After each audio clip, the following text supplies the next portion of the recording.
I like pizza. Pizza. No. Uh, what do you think? What the hardest points was in your life in sports career? Oh man, I think the hardest point, which was the most simple one, yet the hardest, is believing in myself. Not the working out, not the dieting. It was trusting that I was ready, trusting that I did the best I could, and knowing I was good. A lot of times, especially in bodybuilding, we unsure of ourselves.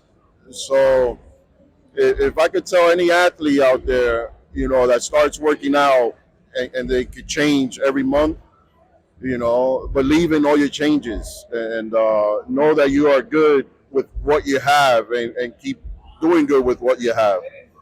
We're too busy looking at the next guy and forget the next guy. You can use them as motivation, like I did for Arnold, Sergio Oliva, Ronnie Coleman. Use them as motivation, but believing what you have in your own physique, because if you don't believe in that, you're always going to doubt yourself, and doubt creates bad decisions and no trust in you. You have to trust you first. Do you have any regrets in your life or sport? I mean, regrets. I mean, you gotta remember, regrets are tricky because with with regrets, you also going to regret the learning process. So everything you did bad is a learning process. Everything you did good is a learning process. So I think the only regret I have is not talking to my mother enough. In bodybuilding, it's all the regrets were not my fault. They were the judges. They were the judges, not mine. I did every show I wanted to do. Injuries happen. It's part of you becoming stronger. So you can't regret an injury. It's an injury. It happens. But don't. If I was to go back and tell myself something, it's like I would tell myself, you know what you're doing is fine. Don't doubt it. Keep doing it. Take your time. Remember, this is a marathon, not a sprint. And what do you think about the shape of athletes now and in the previous years? I mean, every year you have your great athletes and your not so good athletes. But in the previous years, I believe there was more balanced athletes. Now I think the problem is too many athletes are worried about who's watching. When before we didn't have to worry about this. We did this for the love and nobody was watching. And I think we had it better. Right now, everybody's too busy worrying about who's watching me. Too much criticism, and they believe these criticism. Ignore the faceless. Ignore the trolls. If they have 50 followers, there's a reason they have 50 followers. They don't matter. Yeah, I think now there are a lot of trolls and A lot of trolls. You gotta remember, the trolls are only talking negative about you because they are shit to begin with. Don't believe the shit that the trolls are. Feel sorry for them. You know, they will say you take steroids. They will say you're useless, but they will never look better than you on your worst day. and one more question. What do you think about classic physique versus bodybuilders? What is the more fashion, I think, or more people love now? I mean, I, when I was born, I was born classic. You know, and I became a bodybuilder. But in the end, it is all bodybuilding.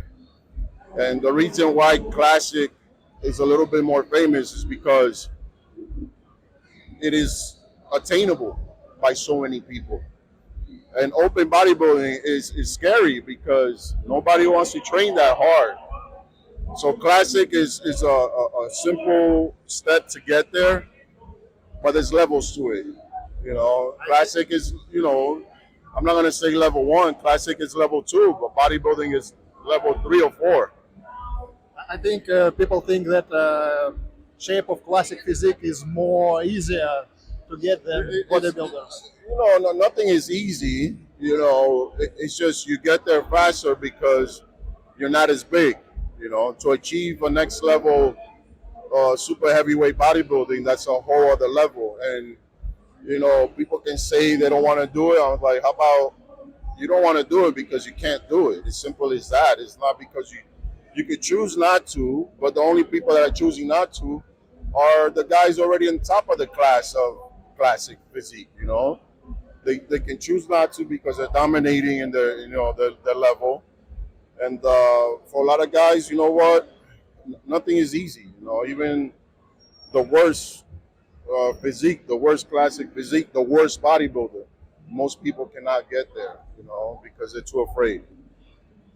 And how many calories have you ate when you competed?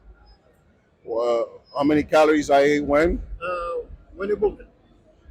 When I used to bulk. I don't bulk anymore. I think only because my appetite was bigger, I was training more, I was in the gym 2-3 times a day. So my calorie intake, I was always hungry, so my calorie intake was more. It was 8,000 calories. I didn't count calories. I never did macros. That's a new social media thing now. I think you had about 8 or 10 meals a day. I just ate. I mean, eventually I will count meals pre-contest because you have to start coming down in weight. And if I didn't count meals, you'll never lose the weight. But all season, I would eat as little as 3 meals. I would eat as much as 6 meals. But they were all big meals. I never waited. I never did macros. And that's it. I went by the mirror and the scale. That's it. And what your advice for the people who want to start to be a bodybuilder? Use macros. Use the whole new thing. Listen, I'm not gonna promote the macros because, as you heard it from me, I never used it. I went by a certain amount. If I needed to get bigger, I added more. If I needed to do less, I added less.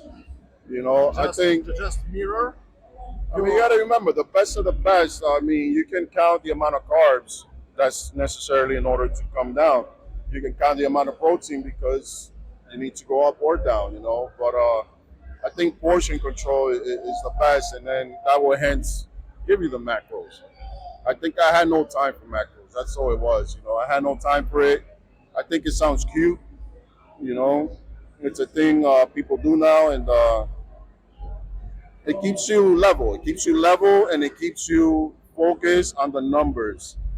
But I could take a very good bodybuilder that trains very hard, and I cannot count his macros. And I guarantee you, as long as he trains hard, he's going to the gym, he will surpass anybody that's counting macros. And what do you think? It's better 2-3 times a day workouts or just one? But it depends. It depends. Now you look at the Dexter Jackson workout once a day. You look at Ronnie Coleman workout twice a day. 2 great bodybuilders, 2 different training methods. So I would say find your groove, find your situation in the gym and your diet, and recovery time. and find your own identity. That's it. It's really finding your own identity. I like working out for 3 hours. Some people like working out 45 minutes. So there is no one way. There's so many different ways, and there is no wrong way. Macros counting, that's not wrong. Not counting macros, that's not wrong. You have to find your own way, what works for you. That's all it is, man.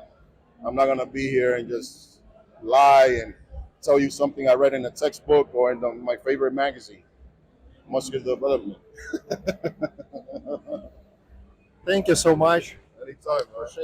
Thank you, man.